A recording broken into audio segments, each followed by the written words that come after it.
No hei sõbrad, oleme siin Raudalus. Täna tuleb mul külla üks sõber, kes pole mitte kunagi mootorrattaga sõitnud. No tšau! Lähme sõidame motodega või? Meil on pakkuda kõik, mis turvalise sõidu jaoks oluline. Saabastest kiivriteni ja kõik, mis sinna vahele käib.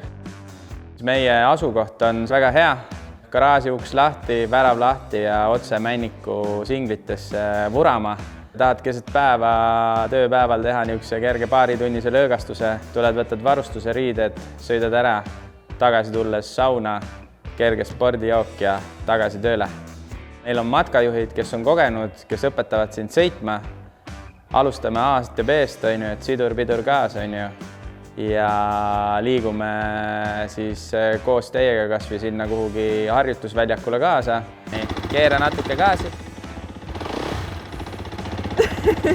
Ja nüüd rahulikult lased siduri lahti ja läheb sinna suunda. Algust toetame ja õpetame ja ma arvan, et tunni aja pärast juba igaüks põriseb ise mööda metsa.